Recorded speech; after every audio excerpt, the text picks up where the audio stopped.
من شرور أنفسنا ومن سيئات أعمالنا من يهده الله فلا مضل له ومن يضلل فلا هادي له أشهد أن لا إله إلا الله وحده لا شريك له وأشهد أن محمدا عبده ورسوله أما بعد يا أيها الناس اتقوا ربكم الذي خلقكم من نفس واحدة وخلق منها زوجها وبث منهما رجالا كثيرا ونساء واتقوا الله الذي تساءلون به والأرحام إن الله كان عليكم رقيبا يا أيها الذين آمنوا اتقوا الله حق تقاته ولا تموتن إلا وأنتم مسلمون اللهم صل على محمد وعلى آل محمد كما صليت على إبراهيم وعلى آل إبراهيم إنك حميد مجيد اللهم بارك على محمد وعلى آل محمد كما باركت على إبراهيم وعلى آل إبراهيم إنك حميد مجيد கண்ணியமிக்க எல்லாம் வல்ல அல்லாஹ் தஆலாவின் நல்லடியார்களே, இத்தருணம் ஏக இறைவனாகிய அல்லாஹ்வை போற்றி புகழ்வதற்காகவும் அவனுடைய அறிவுரையை கேட்பதற்காகவும் ஒன்று குழுமி இருக்கிறோம். இத்தகைய நல் வாய்ப்பை ஏற்படுத்தி கொடுத்த ஏக நாயகனாகிய அல்லாஹ்விற்கு நன்றி செலுத்தியவனாகவும், எந்த வெள்ளிக்கிழமைகளில் தன் மீது அதிகம் ஸலவாத்து கூறுங்கள் என்று நபிகள் நாயகம் ஸல்லல்லாஹு அலைஹி வஸல்லம் அவர்கள் சொல்லிவிட்டு சென்றார்களோ அந்த விஷயத்தை நினைவுபடுத்தியவனாகவும் எனது ஜும்மாவின் உரையை ஆரம்பம் செய்கிறேன். அன்புக்குரிய சகோதர சகோதரிகளே, மனிதர்களாக இவ்வுலகில் வாழக்கூடிய நாம் குறிப்பாக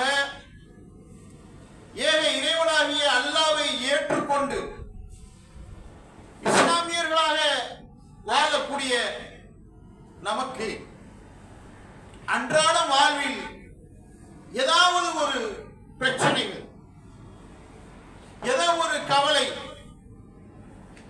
ஏதோ ஒரு பயம், ஒரு மகிழ்ச்சி இல்லாமை, ஒரு குழப்பம் போன்ற விஷயங்களில் சிக்கி தவித்துக் கொண்டிருக்கிறோம். இது யாருமே எனக்கு இல்லை என்று சொல்ல முடியாது. ஏதாவது ஒன்று இருந்து கொண்டேதான் இருக்கும். ஒன்று பொருளாதார ரீதியாக வறுமை இருக்கும், கடன் இருக்கும், உடல் ரீதியாக நோய்கள் இருக்கும். இப்படி சில பிரச்சனைகள் என்ன இருக்கும், ஒரு மனிதர்களாகிய இஸ்லாமியர்களாகிய நமக்கு இருந்து கொண்டுதான் இருக்கும். இந்த பிரச்சனைகள் இருக்குது அல்லவா, கவலை இருக்கு, பயம் இருக்கு, ஏதோ ஒரு குழப்பம் இருந்து கொண்டே இருக்கிறது. இதெல்லாம் நமக்கு பிரச்சனையாக இருக்கிறது அல்லவா. இதெல்லாம் எதற்காக நடக்குது? ஒரு மனிதன் என்றாலே இது நடந்துதான் ஆகணுமா? பண வசதி இருந்தாலும் ஏதோ ஒரு பிரச்சனையில இருக்கிறான், உடல் நலத்தோடு இருந்தாலும் ஏதோ ஒரு பிரச்சனையில இருக்கிறான், நோய் இருந்தாலும் ஏதோ ஒரு பிரச்சனையில இருக்கிறான். ஏதாவது ஒரு வகையில் அவனுக்கு கவலையும் பயமும் இருந்து கொண்டே இருக்கிறது. எதற்காக? பொருளாதாரம் இருக்கு, சந்தோஷமா இருக்கணும் இல்லையா? உடல் ஆரோக்கியம் இருக்கு, சந்தோஷமா இருக்கணும் இல்லையா? ஆனா யாருக்குமே தொடர் சந்தோஷமாக எதுவுமே இருக்கிறது இல்லை. இதுக்கான காரணம் என்ன? இதை சற்று சிந்திக்க கடமைப்பட்டிருக்கிறோம். யார்?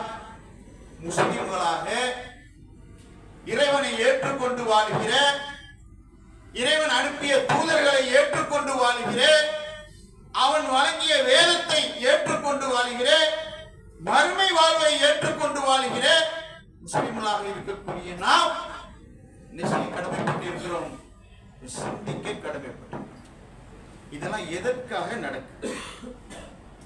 அல்லாஹ் தனது திருமறையில சொல்லி காட்டுகிறார்.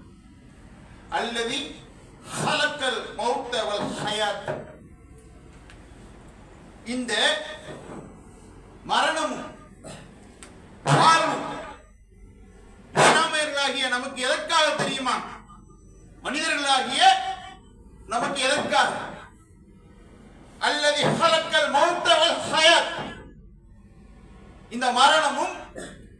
இந்த வாழ்வும் எதற்காக? எவ்வளவுக்கும் ஐயக்கும் அல்சன அமலா, நீங்கள் இந்த பூமியில் வாழும்போது நல்லவர்களாக வாழ்கிறீர்களா என்று சோதிப்பதற்காக.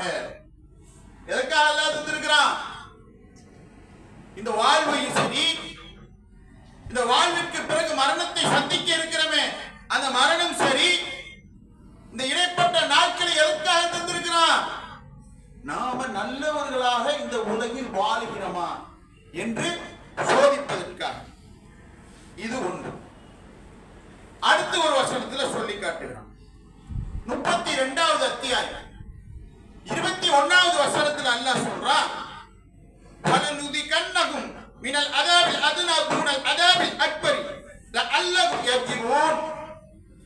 அவர்கள் திருந்துவதற்காக பெரிய வேதனைக்கு முன்னால் இவ்வுலகில் சிறிய வேதனையை சுவைக்கச் செய்கிறோம். வசனத்தில் அல்லாஹ் என்ன சொல்றான்? மனிதர்கள் திருந்துவதற்காக பெரிய வேதனையை, அதாவது மறுமையில் உள்ள அந்த நரகத்தை, அந்த வேதனையை சந்திப்பதற்கு முன்னால் அதிலிருந்து தற்காத்துக் கொள்வதற்காக இந்த உலகில் வாழும்போது என்ன செய்கிறோம்? சிறிய வேதனையை சுவைக்கச் செய்கிறோம். 2. மூன்றாவது 7வது அத்தியாயம் 168வது வசனத்தில் அல்லாஹ் சொல்றான், அவர்களை பூமியில் பல பிரிவுகளாக பிரித்தோம். அவர்கள் நல்லவங்களும் இருக்கிறாங்க, கெட்டவர்களும் இருக்கிறாங்க. அவர்கள் திருந்துவதற்காக அவர்களை நல்லதின் மூலமாகவும் கெட்டதின் மூலமாகவும் சோதித்தோம். எதுக்கான தெரிஞ்சுக்கிட்டோமா? எதுக்கு நடக்குதுன்னு தெரிஞ்சுக்கிட்டோமா? புரிஞ்சிருச்சா? எதான் சிந்திக்கணும். எதற்காக? திருந்தி இந்த உலகில் வாழும்போது பாவங்களிலிருந்து விலகி திருந்தி நல்ல அமல்கள் செய்து நல்லவர்களாக வாழ்ந்து மரணிப்பதற்காகத்தான் இதை கொடுக்கிறோம். அந்த அனைத்து சோதனை, இதெல்லாம் சோதனை. அந்த சோதனை எதற்காக தெரிஞ்சுக்கிட்டோமா? எதற்காக? மறுமையில் வெற்றி பெற வேண்டும் என்பதற்காகத்தான் எல்லாம் என்ன செய்யறான்? உலகில் சில விஷயங்களை கொடுத்து என்ன செய்யறான்? மனிதர்களாகிய நம்மை சோதிக்கிறான். அதுல நல்லவைகள் மூலமாகவும் சோதிக்கிறான், தீயவைகள் மூலமாகவும் சோதிக்கிறான். நல்லவைகள் தான் என்ன?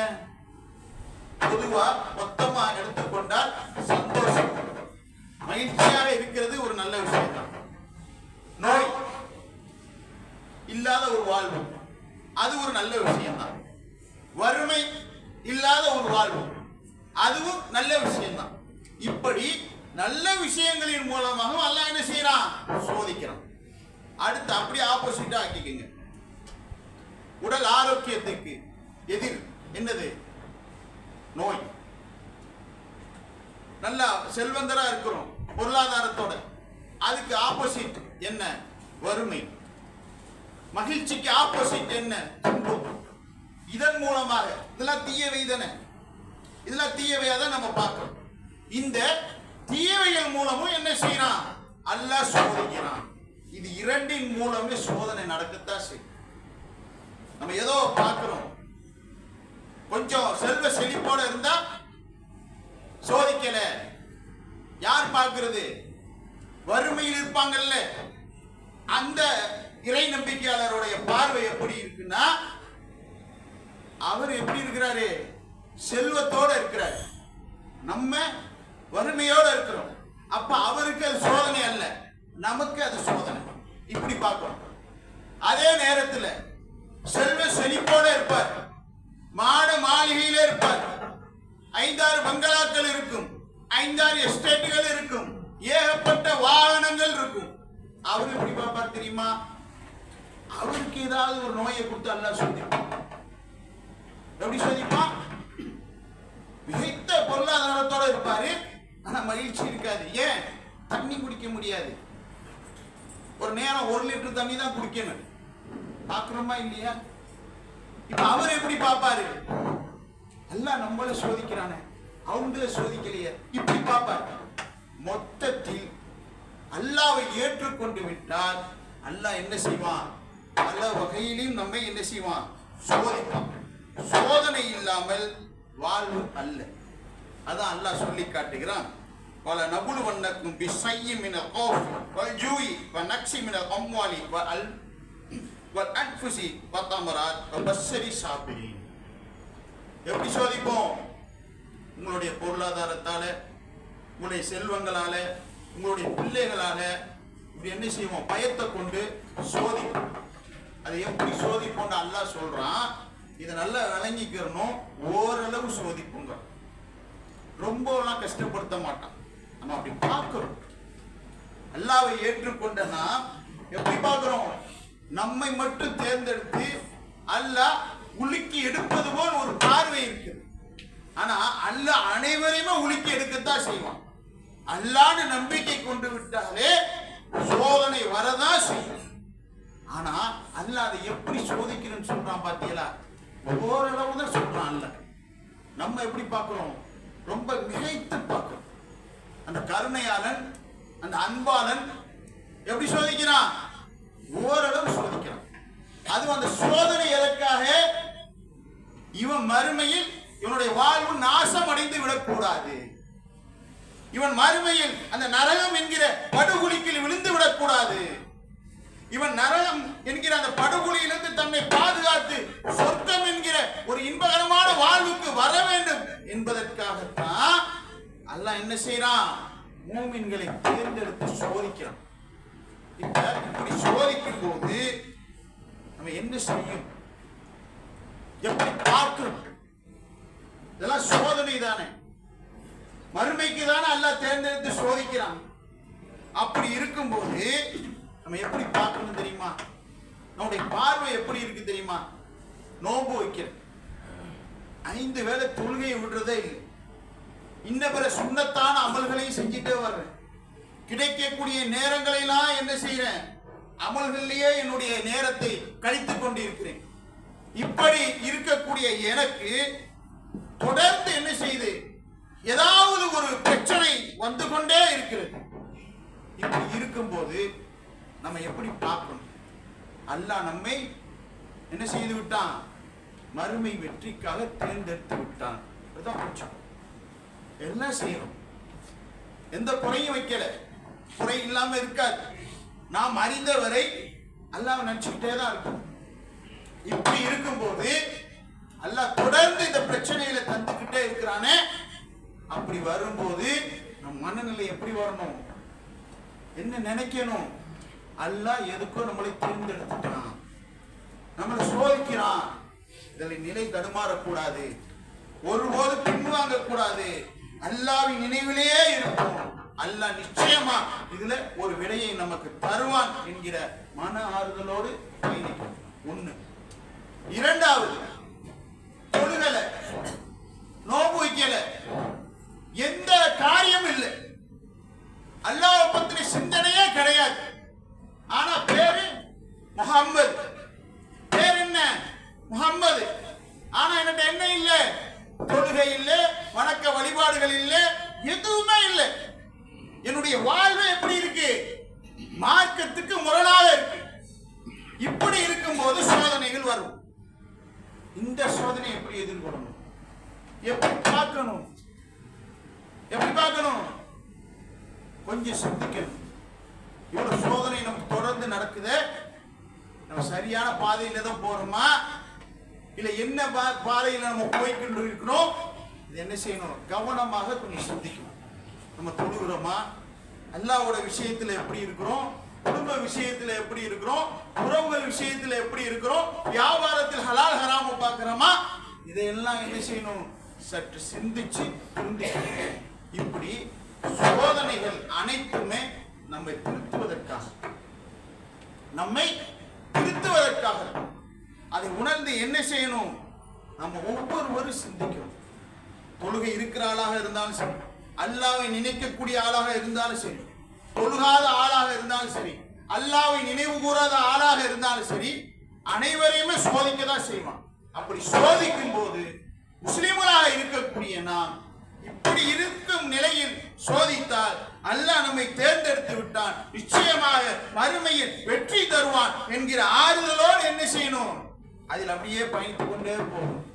அதே நேரத்தில் நான் எதுவும் செய்யல, நான் தொழுகல, அல்லாஹ்வை நினைவு கூறல, ஆனா நான் இஸ்லாமியனாக இருக்கிறேன், என் பேர் முஸ்லீமாக இருக்கிறது, என்னுடைய பரம்பரையாக நான் முஸ்லீமாக இருக்கிறேன், ஆனா என்ன சோதிக்கிறான் என்கிற போது கொஞ்சம் என்ன செய்யணும்? கொஞ்சம் எச்சரிக்கை உணர்வோடு ஏன் அல்லாஹ் சோதிக்கிறான், நம்ம என்ன செய்யறோம் என்பதை நாம என்ன செய்யணும்? சற்று தன் விசாரணை செய்து பார்க்கணும்.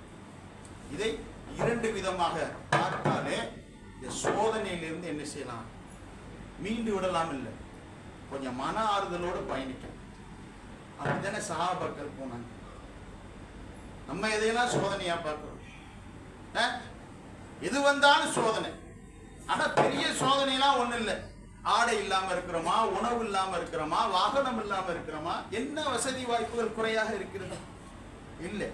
அதே சஹாபாக்களை பாருங்க, அன்சாரி தோழர்களை பாருங்க. குறிப்பாக அவங்க வெள்ளிக்கிழமை வந்தால சந்தோஷமா இருப்பாங்க. யாரு? அன்சாரி தோழர்கள் வெள்ளிக்கிழமை வந்தால அவங்களுக்கு மகிழ்ச்சி வந்துடும். எதற்காக அந்த மகிழ்ச்சி? எப்படிப்பட்ட சோதனை? ஆடை இல்லை, மேலாடை கிடையாது, கீழாடை மட்டும்தான். அதிலையும் பாதி, அதிலையும் கிழிஞ்சிருக்கும். குனிஞ்சு தொழ முடியாது. குனிஞ்சு தொழுதா தெரிஞ்சிடும். அந்த அளவுக்கு ஒரு கஷ்டமான சோதனை அனுபவிச்சாங்க அந்த அன்சாரி தோழர்கள், அந்த சஹாபாக்கள். வெள்ளிக்கிழமை வந்தா மகிழ்ச்சி ஆயிடுறாங்க. இந்த மகிழ்ச்சியை தந்தது என்ன? அதையும் இந்த நேரத்தில் சிந்திக்கணும்.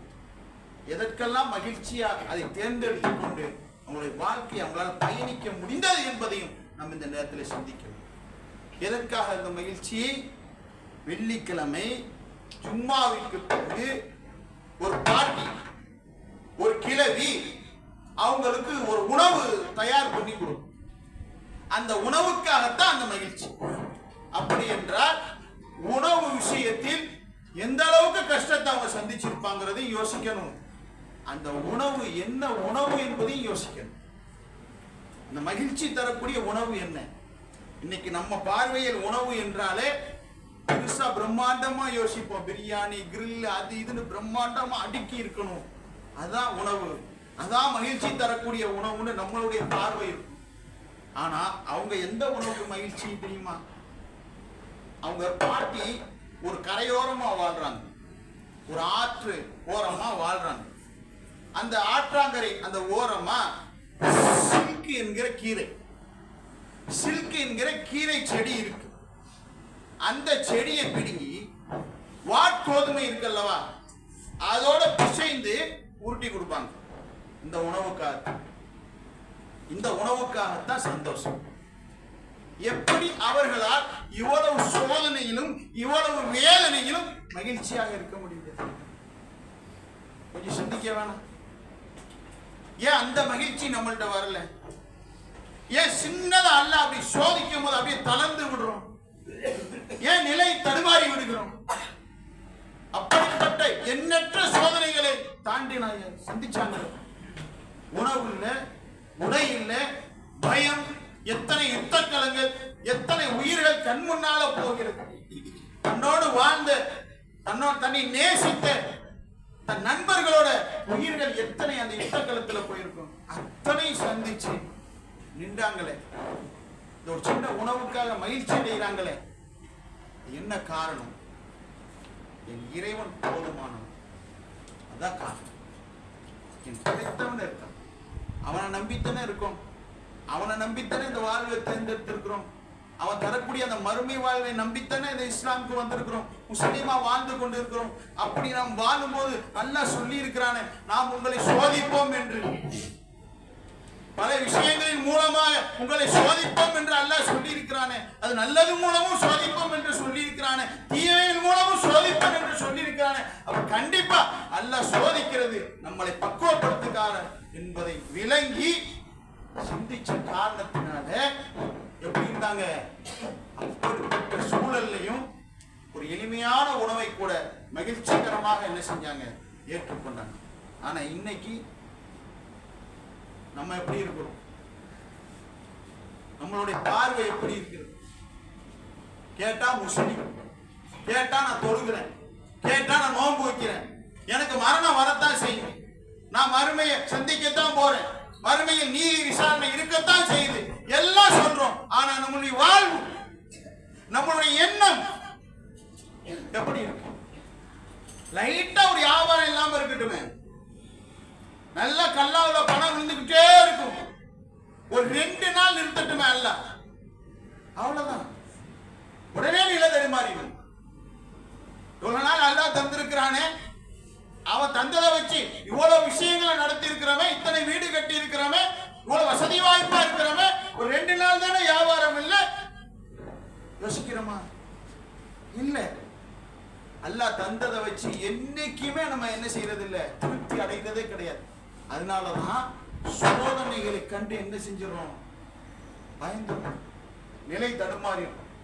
ஆனா அந்த சஹாபாக்கள் எப்படிப்பட்ட சோதனை வந்தாலும் சரி, அல்லாஹ் இருக்கிறான், அவன் தான் எங்கள் பாதுகாவலன் என்பதில் என்ன செஞ்சாங்க, உறுதியா நின்றாங்க.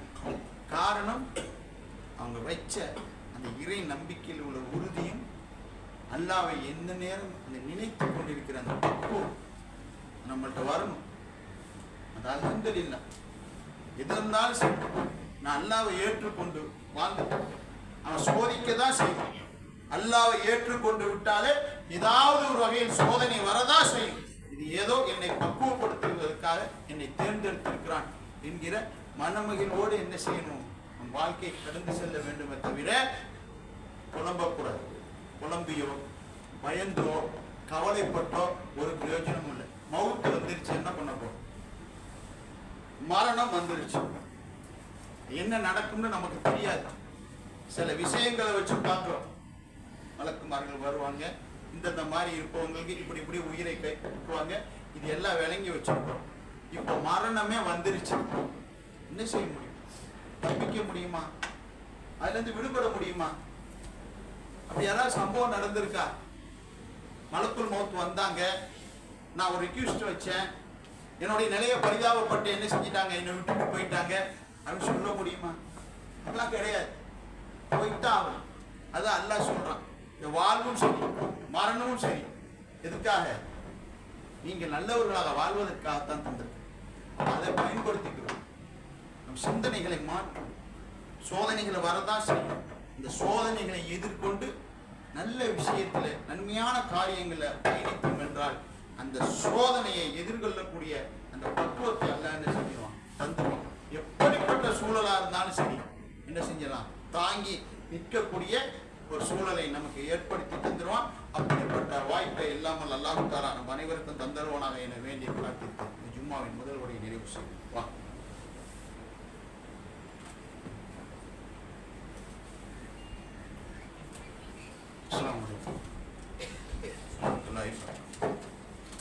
அன்புக்குரியவர்களே, எத்தனையோ பிரச்சனைகள், எத்தனையோ வேதனைகளோடு தான் வாழ்ந்துகிட்டு இருக்கிறோம். அதை பத்தி, இந்த சோதனையை பத்தி தான் பார்த்தோம். இதுல அல்லாஹ் தஆலா எத்தனையோ நபிமார்களை சோதிச்சிருக்கிறான். அந்த வரலாறுகளை நம்ம என்ன செஞ்சிருக்கிறோம், பார்த்துதான் இருக்கோம். அதுல யூனுஸ் அலைஹிஸ்ஸலாமுடைய வரலாறு தெரியும். அவங்க ஒரு சம்பவம் செஞ்சதுனால என்ன செய்யறான், அல்லாஹ் சோதிக்கிறான், மீன் வைத்து வச்சு. அப்ப அவங்க என்ன செய்யறாங்கன்னா, லா இலாஹ இல்லா அன்த சுப்ஹானக இன்னி குன்து மினல் ஆலிமீன். அவங்க அல்லாஹ்ட்ட கையேந்தி என்ன செய்யறாங்க, பிரார்த்தனை செய்யறாங்க. எப்படிப்பட்ட பிரார்த்தனை செய்யறாங்க? யா அல்லாஹ், உன்னை தவிர வேறு கடவுள் இல்லை, நீ தூயவன், நான் அநியாயக்காரர்களில் ஒருவனாக ஆகிவிட்டேன் என்று தன் தவறை உணர்ந்து என்ன செஞ்சாங்க, அல்லாஹ்ட்ட மன்னிப்பு கேட்டாங்க.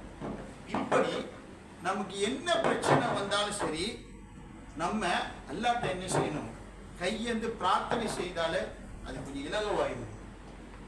அதுல அல் பக்கராவில் இறுதி 2 வசனங்களை இரவுல ஓதித்து படுப்போம். அல்லாஹ்வுடைய தூதர் காட்டி தந்த முறையில் ஆயத்துல் குர்சி அல் பக்கராவில் இருக்கிற அந்த ஆமன ரசூலுன்னு ஆரம்பிக்கும். அதுவும் 285வது வசனமும் 286வது வசனத்தையும் ஓதிட்டு படுக்க சொன்னாங்க.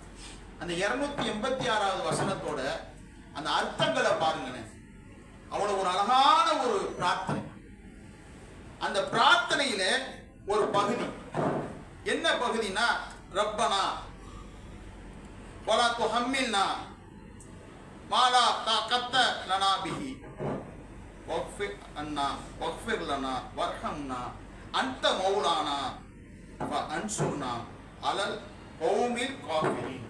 இப்படி அந்த ஒரு பகுதி அந்த வசனத்துல, அதுல அல்லாஹ் என்ன சொல்றான்னா ஒரு பிரார்த்தனையை நமக்கு கற்றுத்தரும். என்ன பிரார்த்தனைன்னா, எங்கள் இறைவா எங்கள் மீது தாங்க முடியாத சுமையை ஏற்படுத்தி விடாது. எப்படி? அது ஒரு பிரார்த்தனை தான், நம்ம கேட்கிற மாதிரி இருக்கக்கூடிய ஒரு பிரார்த்தனை.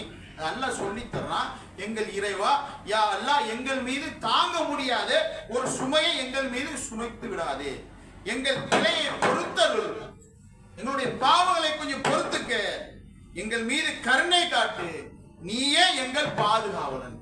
இப்படி அர்த்தத்துல வரக்கூடிய ஒரு அழகான ஒரு பிரார்த்தனை அல்லாஹ் என்ன செய்யறான், குர்ஆன்லயே சொல்லித்தரான். இதெல்லாம் அப்பப்போ கிடைக்கக்கூடிய நேரங்கள்ல நீங்க இதுலயே அடிச்சு பார்க்கலாம், போன்லயே. குர்ஆனில் அல்லாஹ் கற்றுத்தந்த துவாக்கள் அடிங்கன, அத்தனை துவாக்கள் வரும். அதே மாதிரி அல்லாஹ்வுடைய தூதர் நமக்கு கற்றுத்தந்த துவாக்கள் அடிங்கன, அவ்வளவு துவாக்கள் இருக்குங்க. இதை விட என்ன மருந்து வேணும்? இதை விட எங்கே போய் நம்ம மருந்து தேட போறோம் இந்த உலகத்துல? நம்மளுடைய நோய்க்கு சரி, நம்முடைய பொருளாதார வறுமைக்கு சரி, நம்மளுடைய கஷ்டங்களுக்கு சரி, நம்மளுடைய அனைத்து சோதனைகளுக்கும் மருந்தை என்ன செஞ்சிருக்கான்? அல்லாஹ் தந்திருக்கிறான். அதை உணர்ந்து இப்படிப்பட்ட பிரார்த்தனைகளை வைப்போம். அல்லாஹ் நாடினால் அவனுக்குலாம் லேஸ். எவ்வளவு பிரச்சனையா இருந்தாலும், எப்படிப்பட்ட நோயா இருக்கட்டும், எப்படிப்பட்ட வறுமையா இருக்கட்டும், அல்லாஹ் நாடினா எளிக்கும். பார்க்கிறோமா இல்லையா? சோத்துக்கே கஷ்டப்பட்டான்னு சொல்லுவோம். சோத்துக்கே கஷ்டப்பட்டாருப்பா, குடும்பத்தோட ரொம்ப கஷ்டப்பட்டாரு.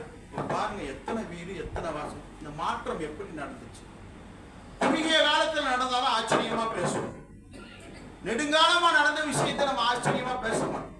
இப்ப இப்படி ஒரு விஷயத்தை பேசணும்னா ஒரு குறுகிய காலத்துல ஒருத்தர் ஹலாலான முறையில முன்னேறி இருப்பாரு. காரணம் எப்படி?